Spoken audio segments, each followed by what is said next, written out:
अब तक की जो लेटेस्ट है वो ये है कि डी चौक पे इमरान खान साहब का कब्जा हो गया है। पाकिस्तान तहरीक इंसाफ के कारकुन, पाकिस्तान के मालिक, वो पहुंच गए हैं डी चौक पे और मुलाजमों ने बड़ी कोशिश की नाजरीन रास्ते में रोकने की। मुलाजिम जो है उन्होंने 55,000 शेल अपने मालिकों के ऊपर चलाए। मुलाजमों ने जो है वो बहुत सारी रबड़ की गोलियां अपने मालिकों पे चलाई। मुलाजमों ने रास्ते में जो है वो बहुत सारे कंटेनर्स खड़े किए, बहुत सारा पैसा मालिकों के खिलाफ ही खर्च कर दिया, मालिकों के सामने खंदकें खोद दी। यानी ऐसे मुलाजिम कौन होंगे जो अपने मालिकों के साथ ऐसा सलूक करेंगे। लेकिन पिछले 3 दिन तक इस मुल्क के मुलाजिम अपने मालिकों के ऊपर हमलावर थे और जगह जगह अपने मालिकों को मार रहे थे, जगह जगह अपने मालिकों को गिरफ्तार कर रहे थे, सिर्फ इसलिए कि मालिक जो है वो ज़ाब्ता और वो असूल याद दिलवा रहे हैं जिनके तहत ये मालिक और मुलाजिम का एक कॉन्ट्रैक्ट हुआ है। यानी मालिक ये बता रहे हैं जनाब आपकी ये औकात और ये आपकी ड्यूटी है, ये आपने काम करना है। आपको जो है वो हुकूमत का ये काम है, उसके ये फंक्शन है, अदलिया का ये काम है, उसके ये फंक्शन है। आईने पाकिस्तान ये कहता है ये वो कॉन्ट्रैक्ट है जिसके मुताबिक ये मुल्क चलेगा। आप उठा के बंदों को जेलों में नहीं डाल सकते, आप गैर कानूनी तौर पे लोगों को हिरासत में नहीं रख सकते, आप जबरी गुमशुदगियां नहीं कर सकते, आप मैंडेट चोरी नहीं कर सकते। तो इस मुल्क के मालिक निकले और वही असल मालिक है जो पाकिस्तान की आवाम है। जब वो निकले तो उनके ऊपर बदतरीन टॉर्चर किया गया। वो आग का दरिया अबूर करके आए, बहुत मुश्किल था, ये आसान नहीं था। स्पेशली जो बलूचिस्तान से आने वाले लोग हैं वो सबसे ज़्यादा शाबाश के मुस्तहिक हैं। वो बड़ी मुश्किल से पहुंचे, बड़ा लंबा फासला उन्होंने तय किया। वो पहले बलूचिस्तान में लड़ते हुए आए, फिर वो खैबर पख्तूनख्वा के काफिलों के साथ मिले और वो फ्रंट पे रहे। और खैबर पख्तूनख्वा के लोग तो आपको पता है उनकी कोई और एग्जाम्पल है ही नहीं। यानी पाकिस्तान में ऐसे लोग और किसी सूबे में नहीं है जितनी मुजामत वो कर सकते हैं। तो खैबर पख्तूनख्वा के अवाम और बलूचिस्तान के अवाम, इन्होंने बड़ी ज़बरदस्त एक लड़ाई लड़ी है अपने मुलाजमों के साथ और अपने मुलाजमों को शिकस्त दी है। पंजाब के 4 अजला अभी तक बहुत खुलकर सामने आए। नंबर 1 अटक, मियांवाली, रावलपिंडी और इस्लामाबाद को आप शामिल कर दें, लेकिन एक्चुअली वो पंजाब तो नहीं है, दारुल हुकूमत है।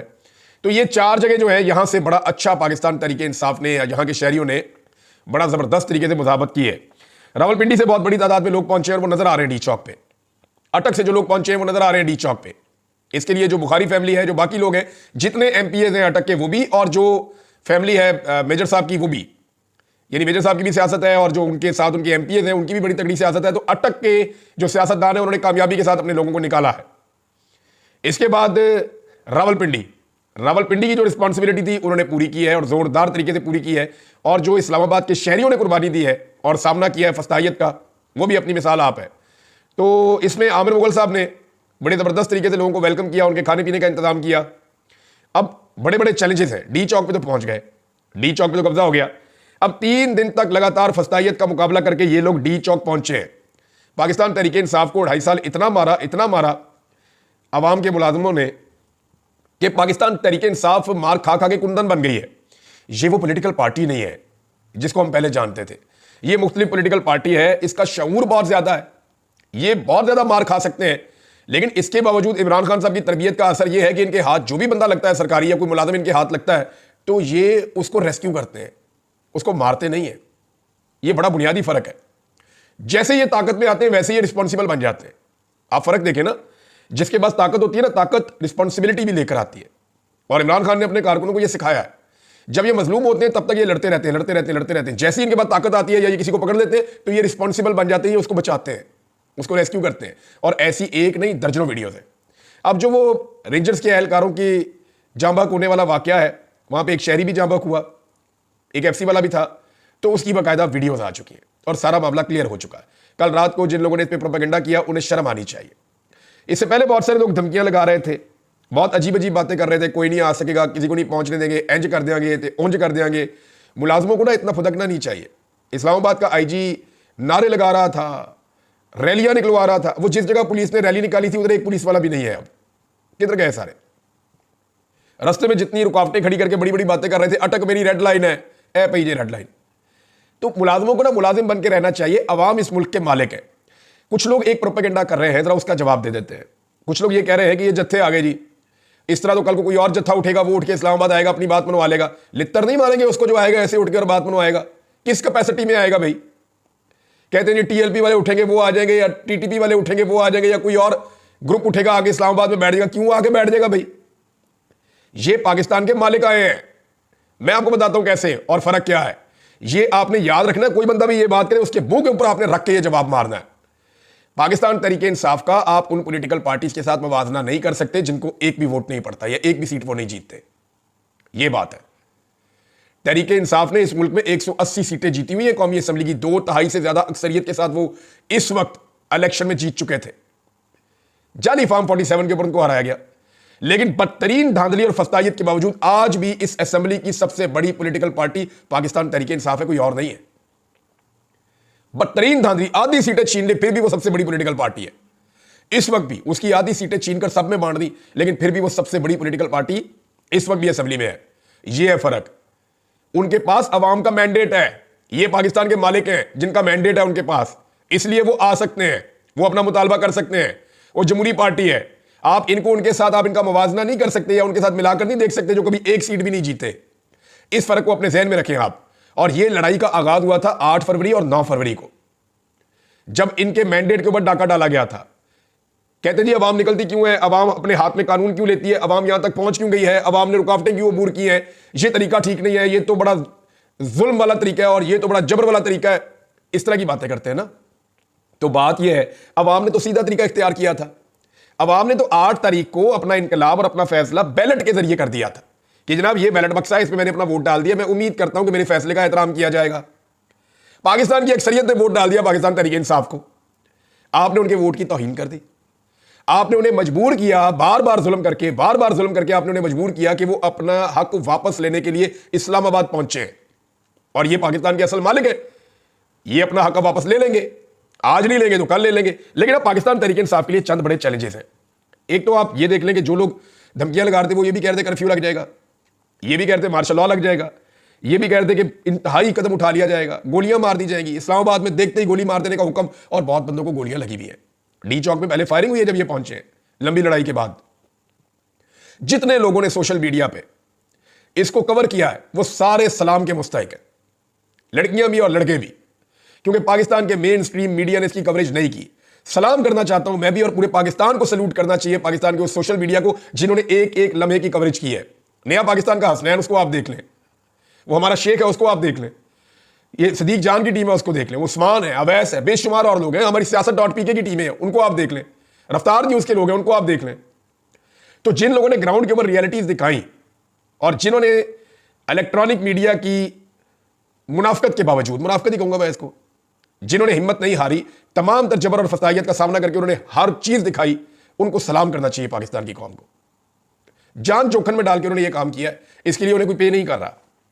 तो नाज़रीन, एक तो यह है कि जो धमकियां थी वो धमकियां सारी हवा हो गई। मैंने आपको पिछले वीलॉग में कहा था कि ये फौज नहीं लड़ेगी अवाम से, फौज बहुत समझदार होती है।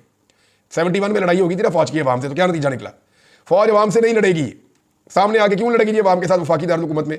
जैसी पब्लिक पहुंची है फौजियों ने ऐसे इशारा किया है, उनको हाथ हिलाए, ना सिर्फ हाथ हिलाए बल्कि उनको अनाउंस करके कहा कि आप पुरअमन रहे, फौज आपके साथ कुछ नहीं करेगी।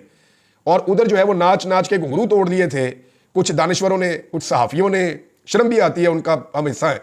वो ये चाह रहे हैं बुग्स के अंदर भरे हुए कि मारो गोलियां। कई सहाफी और कई सियासतदान इस वक्त इस गुस्से के अंदर है कि जनाब फौज गोलियां क्यों नहीं मार रही पब्लिक को। वो हर हाल में कोशिश कर रहे हैं कि अवाम को फौज के साथ लड़ाया जाए, लेकिन अवाम गई है जाके आराम से वो कंटेनर के ऊपर चढ़ना शुरू हो गए। जो नहीं चढ़ पा रहा था चंद को तो फौजियों ने पकड़ के ऊपर खींचा है, वो गए जाके उन्होंने फौजियों के साथ गले चले मिले, सेल्फियां बनाई है, उनके साथ फोटोएं बनाई है, पाकिस्तान के झंडे हाथ में पकड़े हुए थे, और वहां से फिर बड़े आराम से नीचे आए, कुछ उनके पास ही ऊपर बैठे हुए। तो फौज के साथ उनकी कोई लड़ाई नहीं है। इमरान खान ने एक दफा नहीं 10 दफा कहा कि मेरी फौज है, मालिक हूं मैं इसका, मेरी फौज है, मुल्क भी मेरा है, मैं फैसला करूंगा। मैं भी आपको यही कहता हूं, हर पाकिस्तानी का ये सोच होनी चाहिए कि इदारे मेरे हैं, मैं इनको ओन करता हूं, लेकिन कोई भी अपनी हद से बाहर ना निकले, सबको अपनी हद के अंदर रहना चाहिए। आइन ने सबकी हुदूद जो है वो मुतय्यन की हुई है। अब पाकिस्तान तहरीक इंसाफ के लिए चंद बड़े चैलेंजेस हैं, मैं आपके सामने रख देता हूं जल्दी से। नंबर 1 तो ये है कि जी फौज तो इस्तेमाल नहीं हो सकी, और ना मुझे लगता है इन्होंने इस्तेमाल होना है। लेकिन क्या पाकिस्तान तहरीक इंसाफ जहां पे आकर बैठ गई है यहां पे सस्टेन कर पाएगी? तो इसका जवाब है हुकूमत नहीं करने देगी। एक तो इमरान खान साहब की आज यानी उनका रिमांड दोबारा 6 दिन का दिया गया है।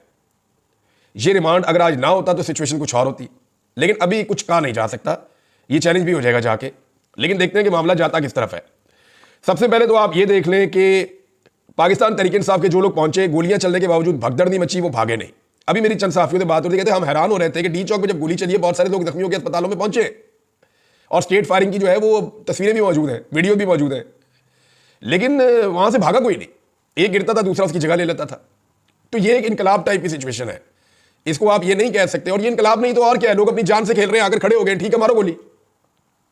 और थोड़े बहुत भी नहीं है, पाकिस्तान की तारीख में कभी इस्लामाबाद में इतने लोग नहीं पहुंचे जितने आप पहुंच गए हैं, और ये सारा रिकॉर्ड के ऊपर है। और जो सुन रहे हैं सबको पता है कि मैं क्या कह रहा हूं, बहुत बड़ी तादाद में लोग हैं। अब मामला यह है कि हुकूमत इंतजार करेगी कि लोग कम हो या कमजोर पड़े तो इनके ऊपर फिर अटैक किया जाए। मुमकिन है आज रात को अटैक करें, मुमकिन है कल अटैक करें, हुकूमत अटैक कर सकती है। इनसे आप किसी बात की उम्मीद ना रखें। ये वही लोग हैं जिन्होंने सानिया मॉडल टाउन किया था, ये वही लोग हैं जिन्होंने 9 मई के बाद बेशुमार लोगों को उठा के, जो बेगुनाह थे, जिन्होंने कुछ किया भी नहीं था, उनको उठा के जेलों में डाल दिया था। ये वही लोग हैं जिन्होंने इमरान खान को गुज़िश्ता 1.25 साल से जेल में रखा हुआ बगैर जुराइम के। ये वही लोग हैं जिन्होंने बेशुमार लोगों को जबरी तौर पर लापता कर दिया, और ये सारे इकट्ठे हैं, ये बीच में मिले हुए हैं। अब पाकिस्तान तहरीक इंसाफ को अगर यहां पे सस्टेन करना है अपने मुतालबात मनवाने के लिए, तो उन्हें चंद चीजें करनी पड़ेगी। नंबर 1, लोगों की तादाद को बरकरार रखना पड़ेगा, यहां लोग कम नहीं होने चाहिए। नंबर 2, मौसम के खिलाफ, यानी मौसम वहां पे अभी सर्दी हो रही है और खुराक का इंतजाम करना पड़ेगा, लोगों के रहने का इंतजाम करना पड़ेगा। ये जितने कंटेनर्स वहां पे मौजूद हैं, इनको कोई लेकर ना जाए, इन कंटेनर्स के अंदर अपने बिस्तरे लगाएं और आराम से रेस्ट करें। जितने हुकूमत ने वहां पे हजारों कंटेनर पहुंचा दिए हैं इस्लामाबाद में, ये सारे रिहाइश का काम दे सकते हैं, और बहुत सारे लोग वहां पे इनको इस्तेमाल कर रहे हैं। तीसरा जनाब, पंजाब से तहरीक इंसाफ को हर हाल में अब निकलना पड़ेगा। पंजाब की क़यादत ने मुकम्मल तौर पे मायूस किया है, टके का काम नहीं किया इन्होंने। देखिए वहां फसाइयत बहुत ज्यादा है, जुल्म और जबर बहुत ज्यादा है, रुकावटें बहुत ज्यादा हैं, लेकिन क़यादत कम से कम गिरफ्तार तो हो जाती ना। क़यादत गिरफ्तार भी नहीं हुई जिनकी रिहाई का मुतालबा किया जाए। तो पंजाब को अब अपने बंदे निकालने पड़ेंगे, अपने लोगों को मुतहरिक करना पड़ेगा। हर MPA, हर MNA को अपना टारगेट अचीव करते हुए लगातार इस्लामाबाद की तरफ आना पड़ेगा। अगर 10,000 नहीं तो 5,000 बंदा तो फी बंदा लेकर आए, और ये लोग आना चाहते हैं, सिर्फ उनको फैसिलिटेट किया जाए और उनको लीड किया जाए और पंजाब से यहां पे पहुंचाया जाए। तो पंजाब का जागना और उनका यहां पे पहुंचना ये बहुत जरूरी है।